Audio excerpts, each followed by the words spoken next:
everybody, and welcome to our interview episode where we are going to be interviewing John from Tale of the Manticore. I am Johnny, the host, along with Ryan, and today we're going to be talking about One Shot in the Dark, the awesome TTRPG game that was created by John and the Tale of the Manticore team.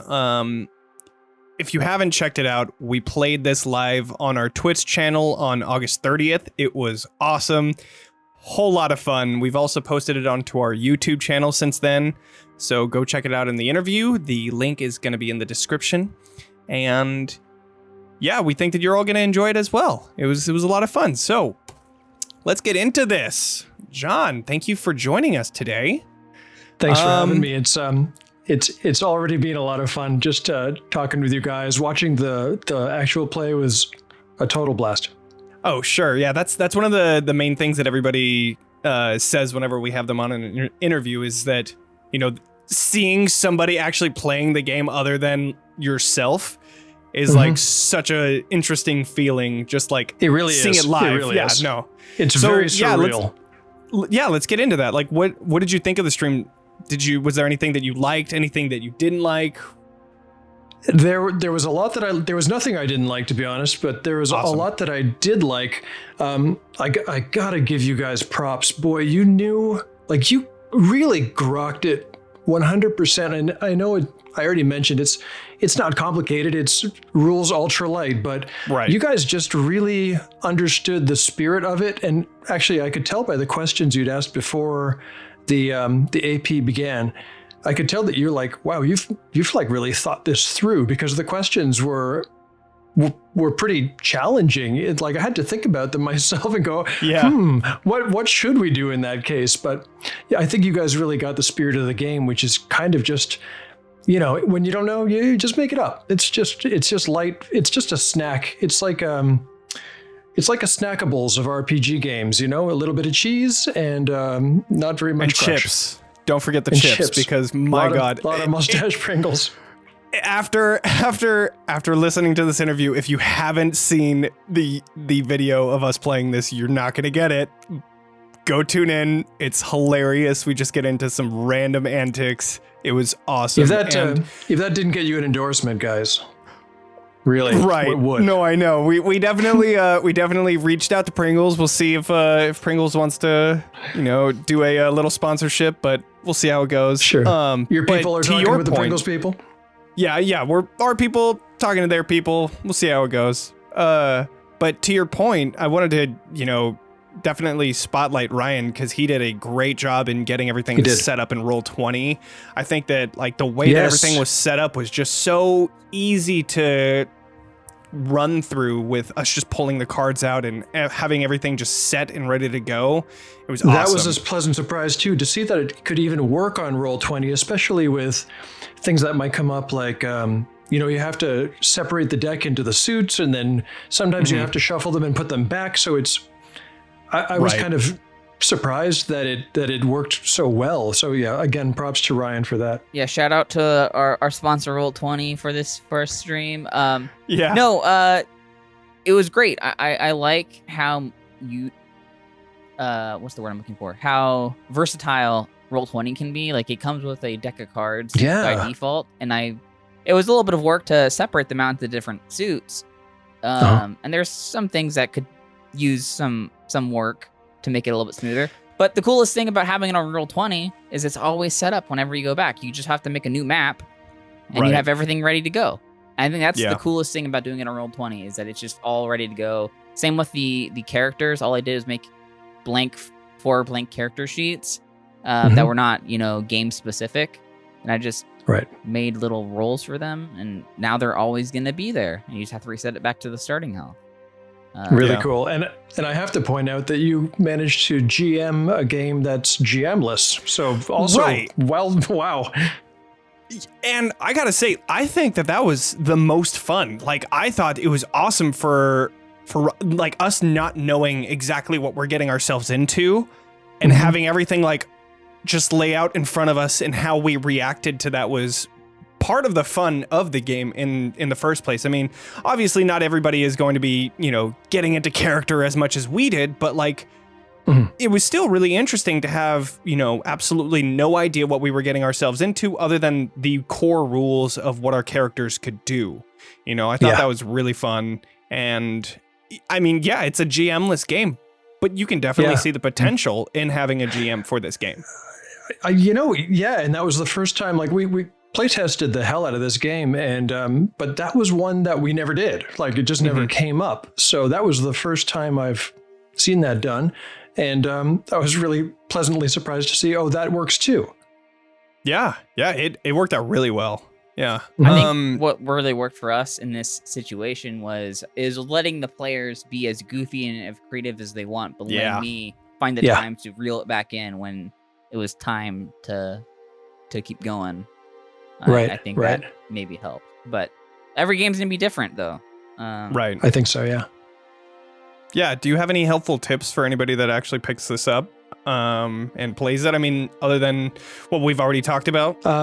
You mean in terms of like winning it or just how to get the most out of it?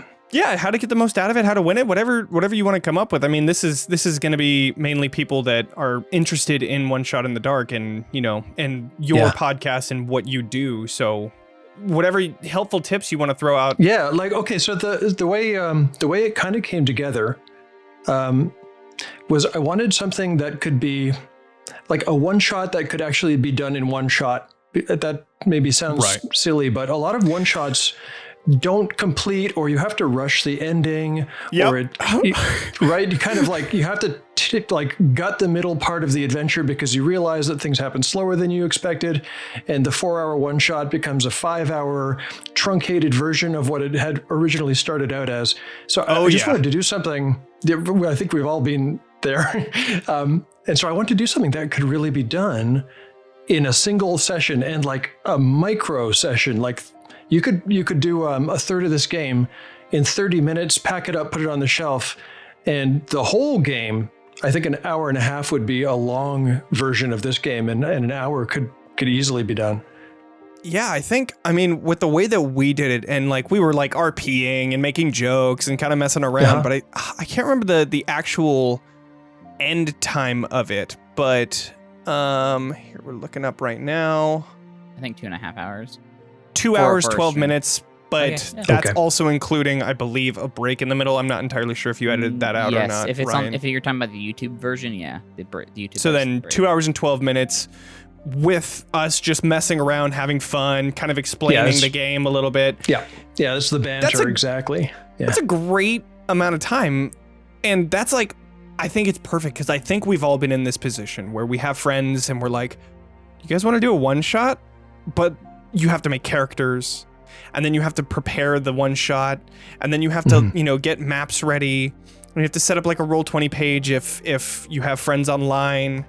And it's like all of that work makes it not worth it. But this, you set it up one time, like Ryan said, and you can just play it whenever. You just throw dice, basically. That's pretty much it. Even if you're doing it in person, all you need is a deck of cards. And sure, separating a real deck of cards is a lot easier than doing it on Roll20. So. Right, yeah. Yes. But cool. Well, so how long have you been playing tabletop RPGs in general? That's a complicated question because I started as many people do at around age 12 or something like that. But that was in the early 80s for me. I'm in my late 40s now. And so I played like basic D&D. That's how I got into it. Keep on the Borderlands. That I'm in that whole cohort of people. I'm that generation of gamer. And then I had a little break for about 25 years where I didn't play any games at all. Interesting. Why was that? I went in. Well, so everybody knows about the Satanic Panic, but unless you were there. Oh, right. Yeah. You don't. Gotcha. You can't imagine what kind of anathema it was to be like a D&D player. It was the lowest of the low, of the low. And so we were all kind of closet gamers, but there came a time, I think maybe as I was like a senior in high school, I I couldn't have a girlfriend and play D&D. Oh, I see. I couldn't do it. Like you couldn't do it. And so it was so stigmatized that like even girls, if they were to hear about it, it'd be like, oh, that's you. Oh, okay. That sucks. Even nerds and geeks were like, oh, at least I don't play D&D. Right. It was the worst. Jeez. Yeah. So I did put it away, and, I went to college and had that experience and all that. And there was never really an opportunity to pick it back up. And so I just sort of, I got my fix through, movies and books and all that other stuff. But it was always like there, but I didn't sit at a table. Gotcha. Well, actually since, because COVID kind of brought me back to the game. And so because of COVID, I also haven't sat at a table. I've just done some virtual stuff. Yeah. That's also the reason I started the podcast, really, which was so that I could have a D&D game without people around. Right. And that's the same thing with us. I mean, we started last October, and it was always something that we were thinking about doing, but it never really got into fruition until and it happened in the span of like a week, I think. I think Ryan and I were like, are we going to do this? Yeah, okay, let's do this. And then we ended up actually going into it. But yeah, no, I know COVID definitely changed the way that we game for sure. I mean, yeah, even people that live near me. Are you guys all are you guys all an in-person group? Like we used to be all five of you? So me, Ryan, Sabrina, and Zach, and Daniel, the five of us were in a in-person group, but we were all in Oregon, and then I ended up moving back to California with my now fiance, because we finished college in Oregon. We were all just centralized there. Yeah. And then Daniel actually moved to Colorado, and so we kind of all spread out, but we continued our home game on Roll20, and that's when it ended up making the decision that we were going to do Talking XP. But right. Yeah, I've played maybe 2 in-person sessions since COVID started, and that's not bad. That's 2 more than I've done. It's a lot of fun. I love having people at the actual table, but at the same time, I did it recently too. Everybody was vaccinated, and we were like, yes, let's go. And people were in town. I think it was July 4th. That a few weeks before, or no. Yeah, no, that's right. A few, that week after, we ended up getting together because everybody was there, and it just wasn't the same because all of my notes that I have on my computer are easy to access, and I have it ready to go. And then going into the in-person thing, I had to use a laptop. I had to plug everything into a TV, and it wasn't the same. It was just different, and I would just have to readjust to that, I think is the main point to that.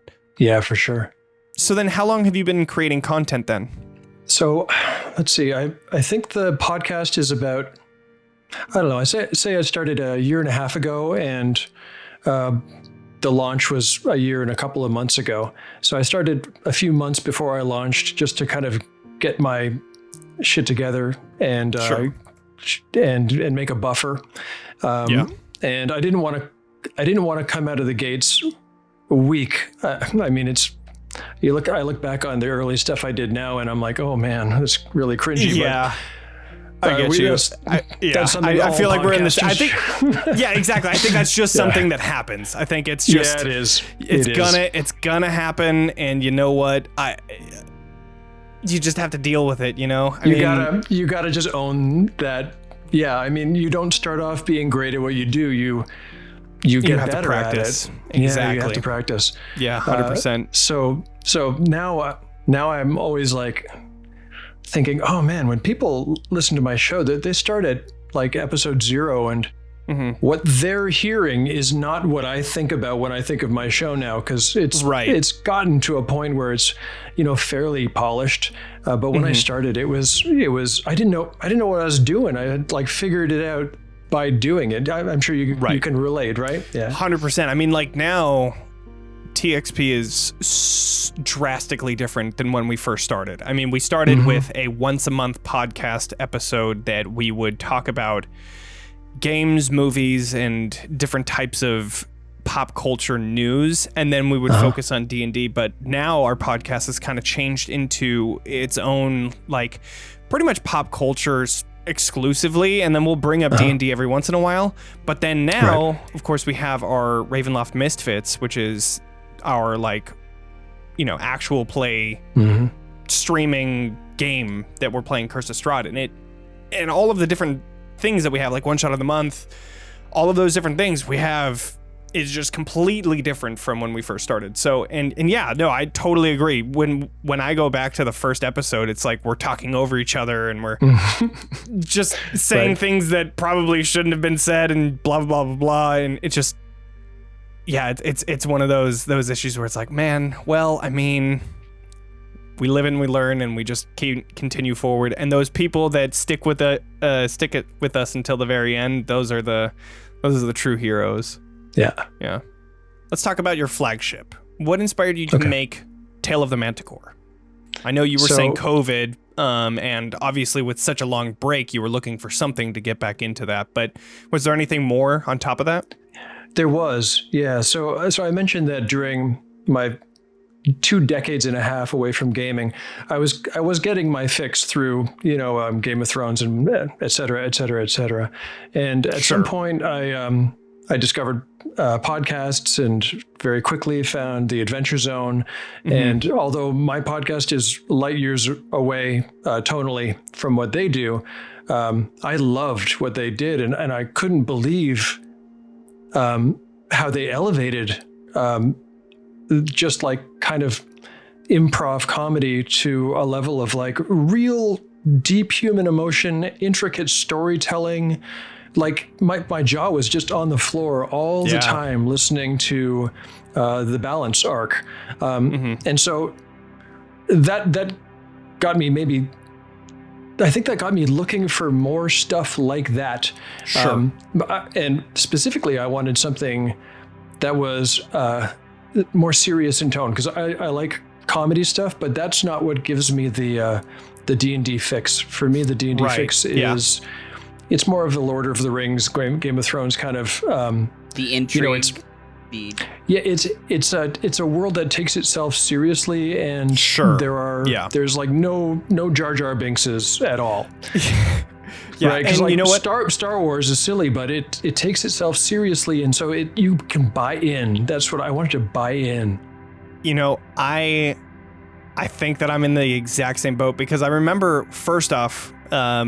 Way back when we did Pokemon 5e, we did a Pokemon little one-shot thing, and I was all about making the Pokemons like the Pokemon, able to kill each other, like not fainting, and like the trainers are able to fight each other and stuff like that. Like I was looking for something like that, and obviously that's not Pokemon. That's not what other people want.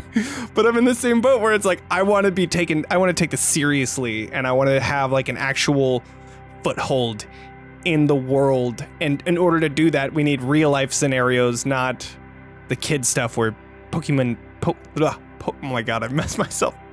Pokemon faint, and trainers stand back and let their Pokemon fight for them instead. Anyways, that's just one example. And then Star Wars, I mean, the same. I do like Star Wars. I think it does take it very seriously, but I almost want it to be more of a more grungy. Like we see the Jedi and the Sith, but we don't see the in between, and I want to see that. I want to see like the regular people. That's why one of the reasons why I like The Mandalorian so much, because it was like you see real people outside of that Jedi, sphere of influence. It's people outside of that. I mean, obviously you have Grogu, but that's a different story altogether. But yeah, no, I think I'm in the same boat as you. Absolutely. I think it's really hard to do that when you're in a group, because like the moment you're in a social setting, like you start joking around. It's just like normal, right?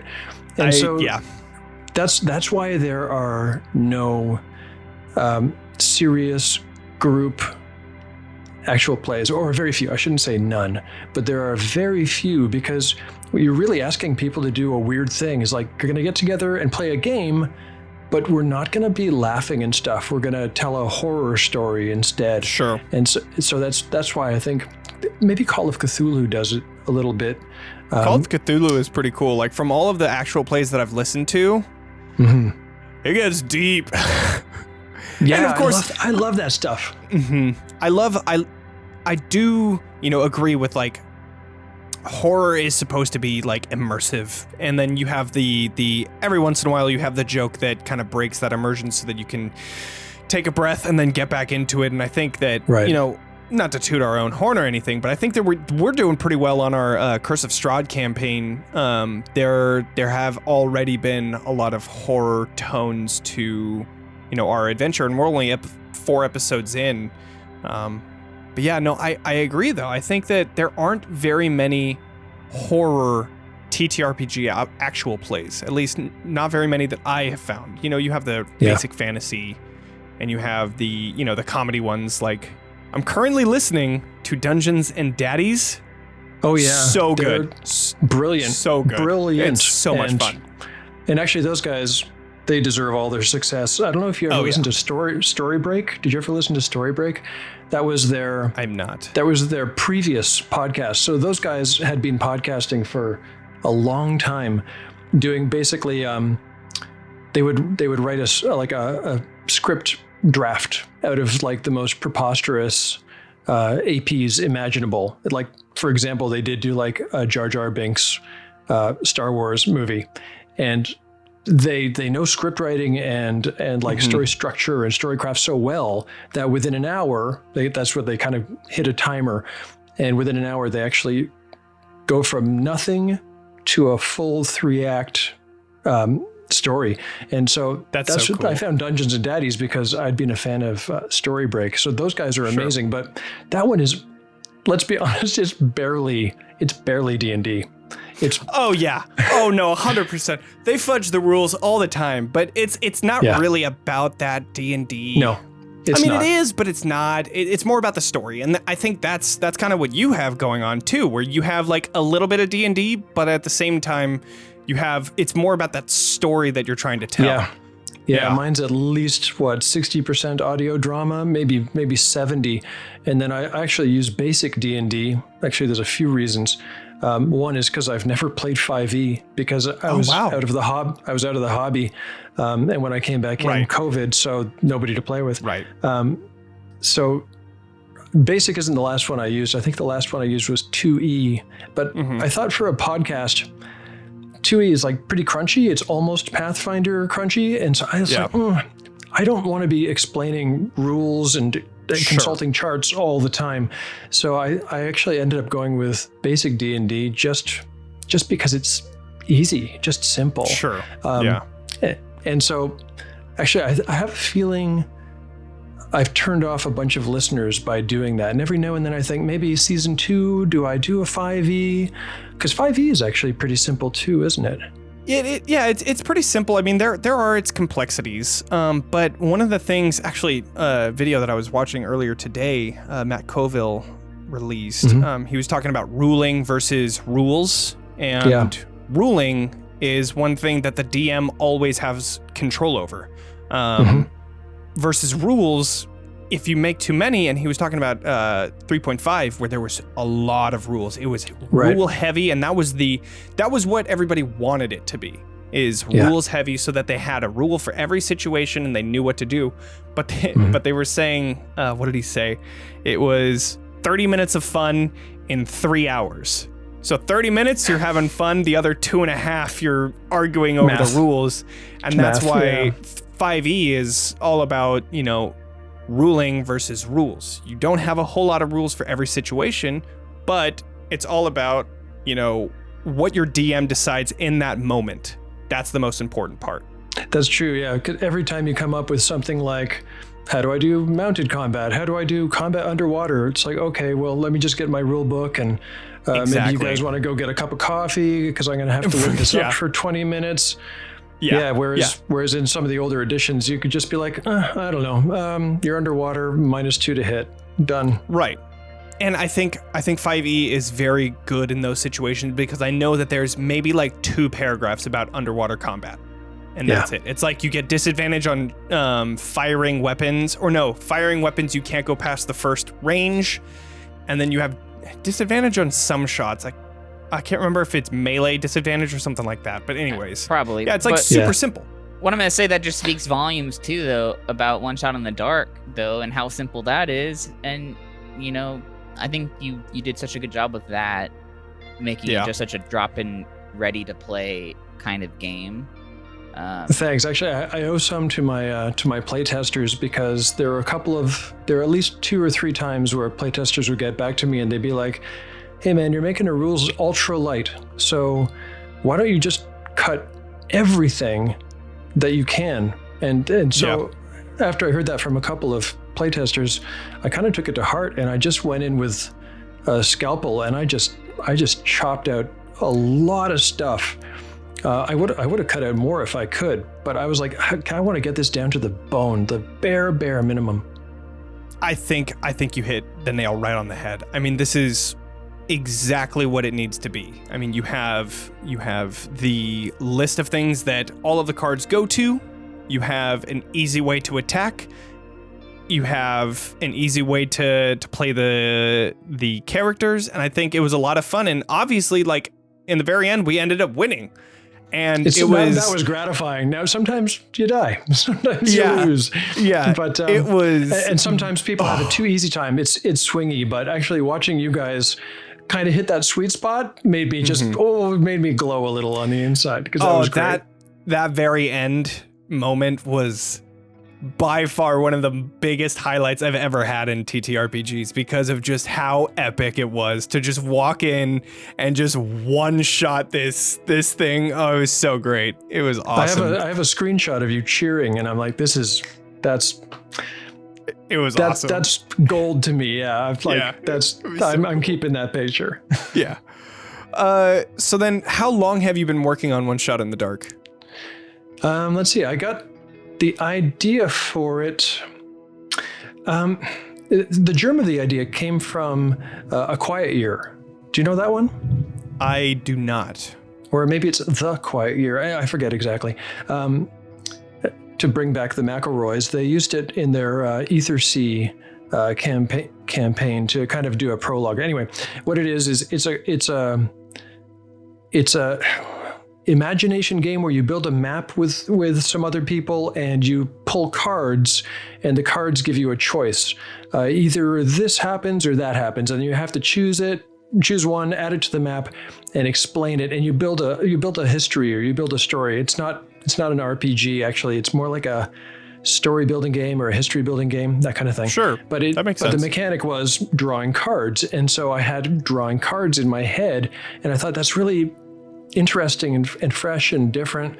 I wonder if you could apply the idea of The Quiet Year to a fantasy game, and so that just kind of rattled around in my head for a while, and that's where I just kind of got the idea of like, well, what if every card was just something that you drew on a map, and then you could add combats and treasure and just make it the sort of like quintessential classic. All the tropes. I would just put in all the tropes that I could think of. Yeah. And so, that's kind of where the idea came from. And I guess that was maybe in May. And then I spent a couple of months writing it and a couple of months playtesting it and put it out in August. Yeah, it worked out really well, because I know we ended up seeing your Twitter post asking if people would love to playtest it. And we were like, I mean, we need a one shot of the month this month. Might as well give it a shot. And it worked out perfectly. I think that all the work that you've done in it clearly shows. And I think it was a lot of fun. So, I think I said it on the stream too, but we'll definitely use this on days where, we have people that aren't available for the stream, whether it's last minute or not. Oh, nice. So it's just, like I said, you did such a good job making such a ready to go thing that if we need something before we stream and we don't got anything, this works perfect, because it's gonna be different every time. That's perfect. Yeah, that's the goal, that you could just pick it up and just do it with really no thought, no prep, right? And be done in an hour and a half. Well, and make an awesome. There's 5 people. Well, make an awesome story in 2 hours. It was awesome. It just gives you an excuse to bullshit with each other, right? So that's exactly fun. Yeah, and that's what one shots. I mean, that's the core of one shots. Really, is just bullshitting, making stupid ass characters like metal or a Warforged druid that's basically a transformer. You know, you make like those kinds of characters for one shots, and I think it was perfect. I made a cleric that his deity was the Pringles man. Like, come on. Yeah. All right. Stroke of brilliance. I was inspired. It was awesome. And then the guacamole slide. Perfect. It was great. Let's talk about your podcast a little bit. Yeah. Yes, please. So it's like we said, it's a dark fantasy D&D podcast. You've had 48 episodes so far. Just recently on September 1st, it looked like you released episode 48, and then you have like the bonus ones everywhere in there as well. But let's get do you mind giving the listeners like a quick synopsis of this so that they can go and check it out? Sure. Yeah, it's probably worth saying that it's very different in tone from One Shot in the Dark, which is kind of campy and light and kid friendly, whereas Manticore is none of those things. It's definitely for adults. It's it can get very dark. It can get very dark and sad. And but I'm also really proud of it. It's one of the best things I can think of that I've done, to be honest. I'm so happy I took that leap and started making those cringy episodes, because eventually they did turn into something that like I'm like proud of this body of work now. But I guess what a listener can expect is it's always hard to do the elevator pitch for this, because nothing else really exists like it. Think of a game of D&D that is turned into an audio drama. Okay. That's close to it, but that's not what it is, because there is no game and then an audio drama. I'm actually playing the game as I make the script. So I sit down at a computer and I know what the character's scenario is, where they are and what's going to happen. And I have a bunch of dice to the side. And so I just kind of narrate as if I was writing a book. And then when they get to a point where there's an element of chance or a combat or any random event at all, then the dice and the rules come out. And so it is a game of D&D smashed together with a dark fantasy audio drama. And I let the dice just make all of the important decisions. So characters can and do die. Like there's no plot armor. And that, I think, is what probably sets this apart from some others, where you get the feeling that the characters are eternal and you're just taking a ride from A to B. You know they're going to survive. That was always I found like a failing of like superhero movies. Mm-hmm. You know they're going to win. You know they're going to win, and so it's how they win. Exactly. The only tension is what clever way, what thing are they going to plant at the beginning that they'll pull out at the end that I forgot about that saves the day.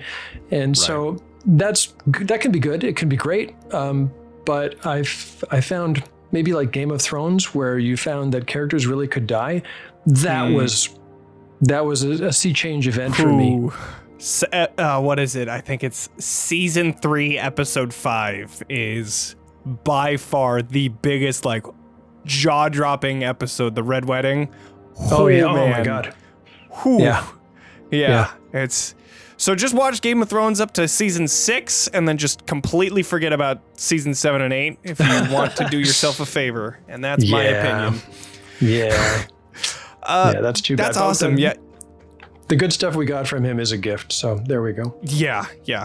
That's a different story, but it's a different story. Sounds like your podcast is really awesome. Like it sounds like something that would be right down my alley for sure. It's definitely finding its audience. Yeah, it's I didn't know if 3 people would listen when I started, but it's not Dungeons and Daddies. It's not huge.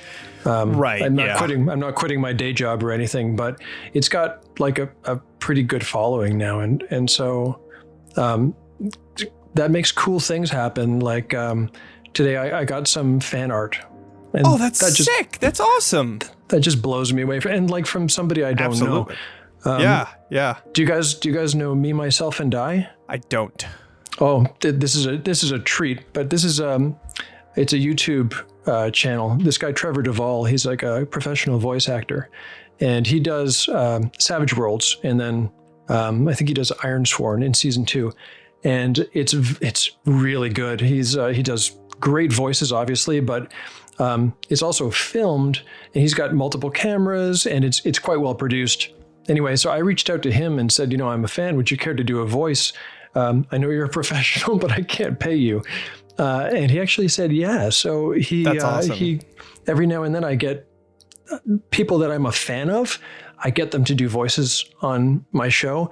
And that's actually become one of the most gratifying parts of doing it, is that I get to kind of reach out to people that I kind of idolize, and they contribute to what I'm making, and it's just kind of really cool. Yeah, absolutely. Yeah, I love the pun Me, Myself, and Die, as in like a dice. Yeah. That's awesome.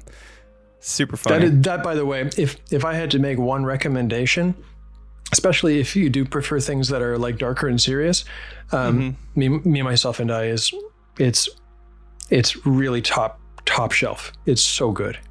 Sure. I mean, he's got 8.9 thousand subscribers, so looking like he's doing it pretty well.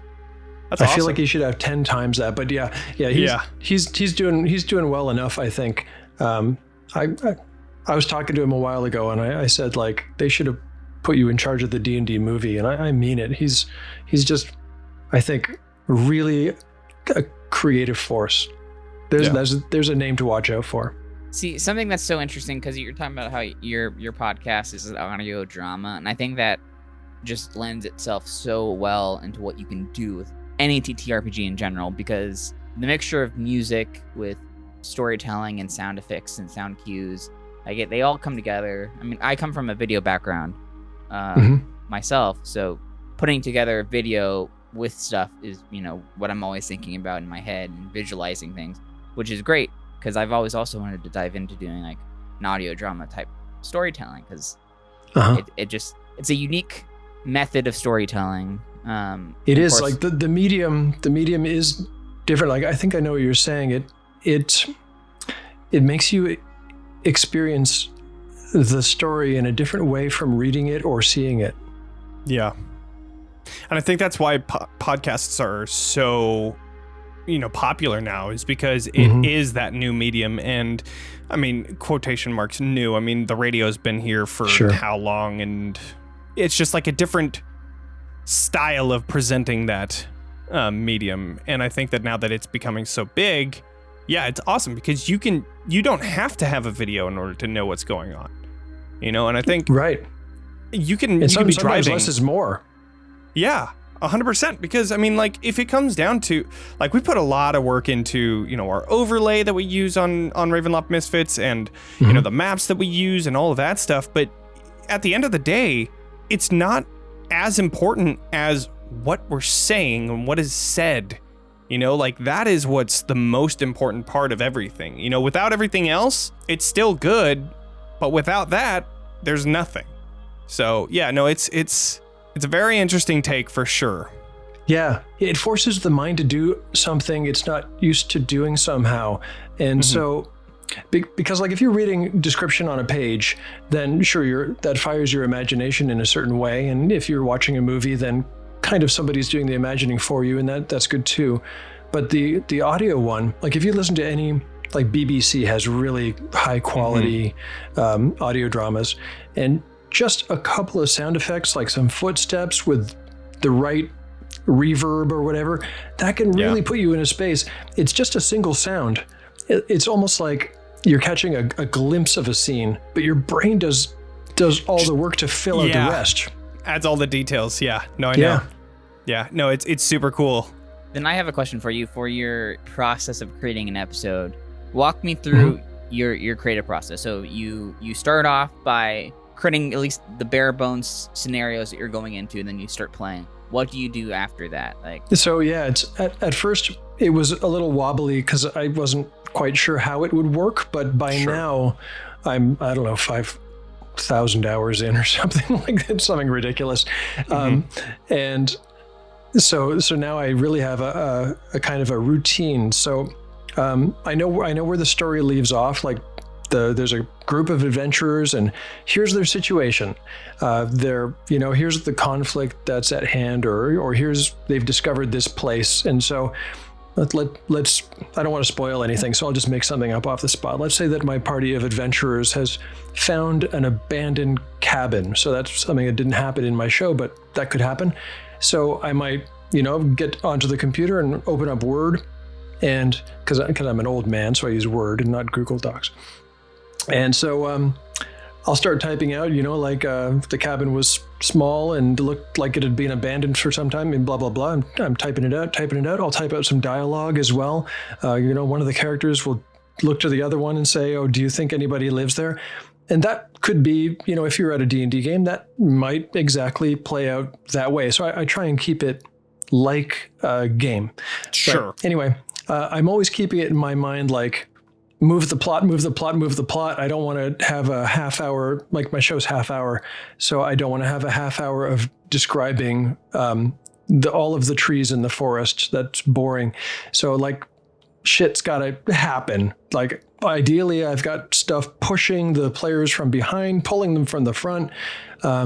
So I'll probably introduce some kind of mystery or conflict. So in the case of this cabin, I might sort of so I've described what they see. Maybe one of them goes and opens the door. That's like a nice cliffhanger part for me to stop. And then I'll play just a synthesizer sound.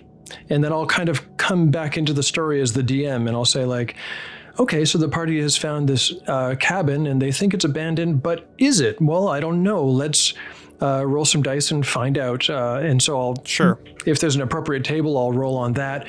Otherwise, I might just make it up again, the same way a DM would do. A DM might know exactly what's in the cabin, or a DM might have a random table to decide. So it's the same as a game. I think the major difference is that because I'm playing at the speed of typing, it's very slow. The progress through the game happens so slowly. There are a lot of gaps where I'm, I've taken a walk or having a shower or I'm at work or whatever, where I'm kind of thinking about the game. And so I have time to kind of think about what might happen that in a normal game you wouldn't have, just because things are improvised and on the fly. Right. Whereas I'll type for an hour every day, maybe. I say type, really, I mean, I'm playing the game, but typing it out as I go. And that might produce 3 pages, which is not a lot of adventure time. But how many pages do you usually go through?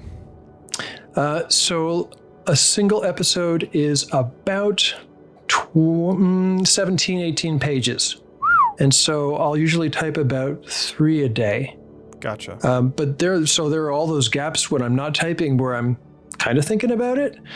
Sure. And so all of these, my first idea is usually not my best. And so if I was improvising it, I wouldn't be doing the best story.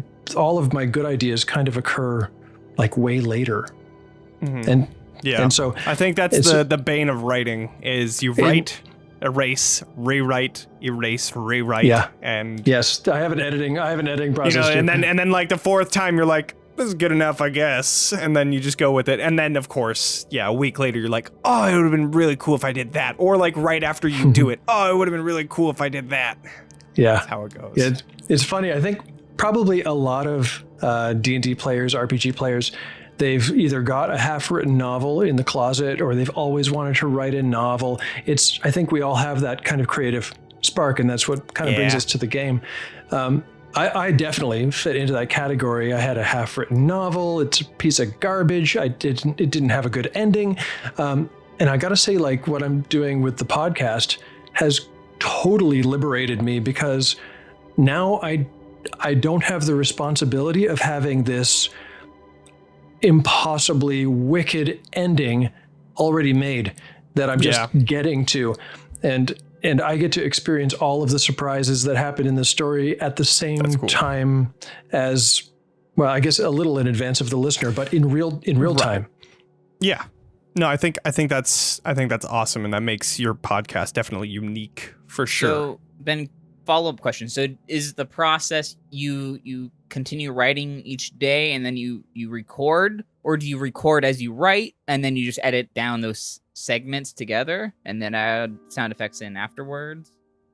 By now, I'm kind of I'll usually do the writing/playing, and then go away for a bit. And then I'll come back and I'll edit it, and I'll see all of I used the word tunnel 17 times in 3 paragraphs. I probably shouldn't do that. And so I'll edit it so that it's better.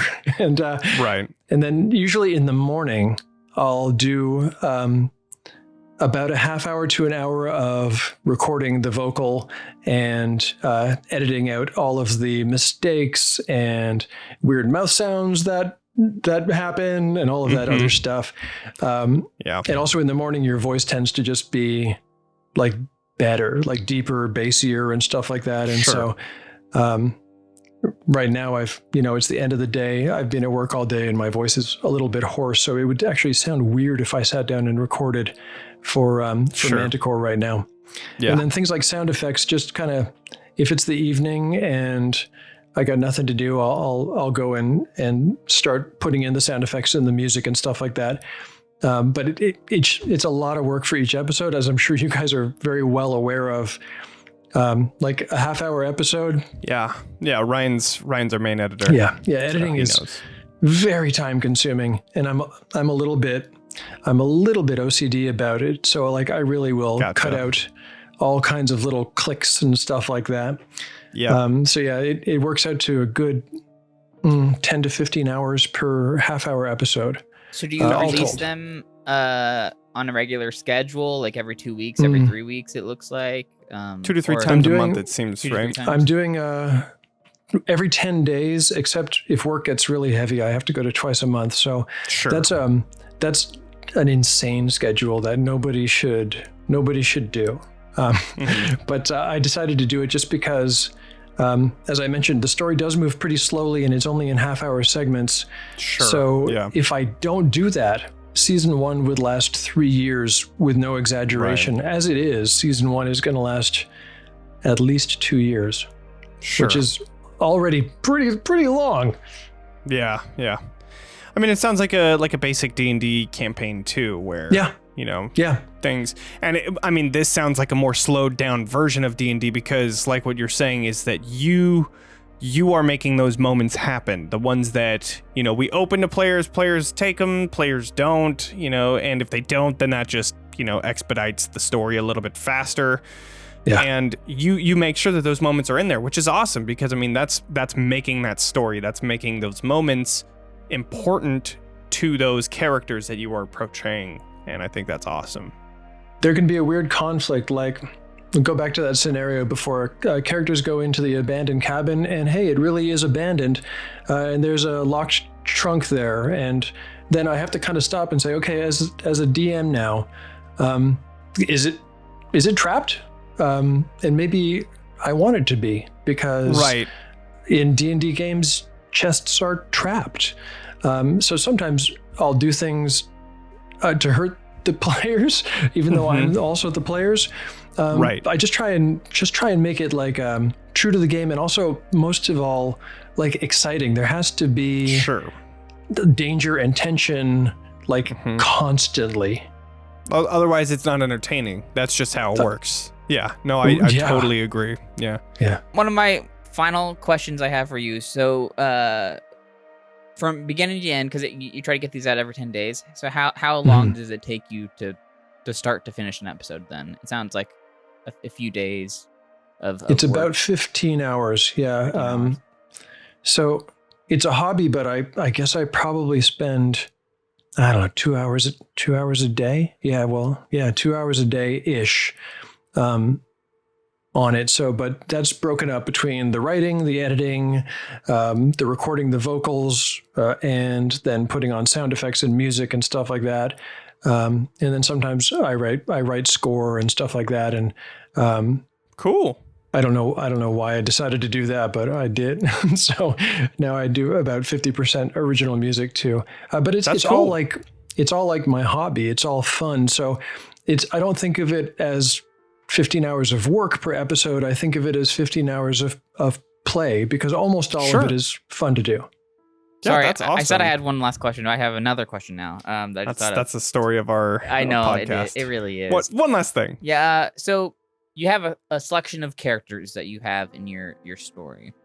Are these characters? You said you bring on other people to do some voices and stuff like that. Are these characters that you have recurring people come on to do voices for, or do you do all of the voices for these characters? I'm not sure about that part, so I'm curious. That's a really good question, because early on I realized if I have a guest voice actor on to do a main character, then I'm at the mercy of their schedule and their dependability and all kinds of things. And they might want to take a vacation for 3 weeks, and then what do I do? So I decided early on, like all of the main characters, all of the PCs, I have to voice them all, which meant I had to find a bunch of voices. That was something I didn't think about when I kind of started doing this, was like, oh, I'm going to have to do a bunch of voices just to differentiate the characters. And that's maybe part of the cringe of the early episodes why I'm figuring that out. So when I ask people to guest, as I'm sure I will ask you in the very near future, it's always as a cameo one shot, like city guard, or in very rare circumstances, I get some people that become a fan of the show enough that I can ask them, hey, could you do a recurring role? It might go on for 3 months. Would that be okay? And most people don't want that. They want to just maybe contribute a couple of lines. But now and then, as the show has grown, I have found a couple of people that they're like okay with, this might run 10 episodes. Would that be cool? And so I feel like I'm leaning on people very heavily when I ask them to do that. So I usually don't. Usually it's a character that comes in once, and then you might see that character again, but they're probably not talking. Yeah, that makes sense. Well, thank you for joining us. This has been like a super great conversation. I love talking about, obviously D&D, but like just different people's projects and like what their creative process is, how they, got to the place that they are. And yeah, and also thank you for letting us play One Shot in the Dark on our Twitch channel. That was awesome. That was so much fun. Everybody that's listening, go check it out. Check out the One Shot in the Dark link that we're going to have in the description. Go buy it. It is super worth it. And actually, our link to the one shot is on there. So you can just go to that one page, find out all the details, buy it, and then watch us play it so that you know how to play it. It's awesome. So, and then also make sure to follow Tale of the Manticore on Twitter. Oh my God, this entire time. Make sure to follow Tale of the Manticore on Twitter. It's at Manticore Tale. We'll have that in the description as well as a link just to make it super easy. Yeah, is there anything else that you want to throw in there just for the listeners to go and check out? For anybody that might be curious about Tale of the Manticore, please do give it a shot. It's at the very least probably something different than you're used to, even if it's not for you. And for anybody that is looking for a light RPG that you could just pick up, put down, and start a game, end a game, all within an hour and a half, please give it a shot. I've priced it at about the cost of a cup of coffee because I'm much more interested in just having people play it than it really generating any income for me. I just wanted to put it out into the world. So I'm sure you'll get your $1.50 value out of it. Oh, $1.50? Dude, that's not even a cup of coffee. A cup of coffee now is like crazy expensive. It's like $4 now. That makes it even more worth it, everybody. Just sorry, I should have clarified. Yeah, not that's coffee. That's even better. That's even better. That's like, You had me at $4. More than a bargain. And now I'm even more willing to buy it because it's only $1.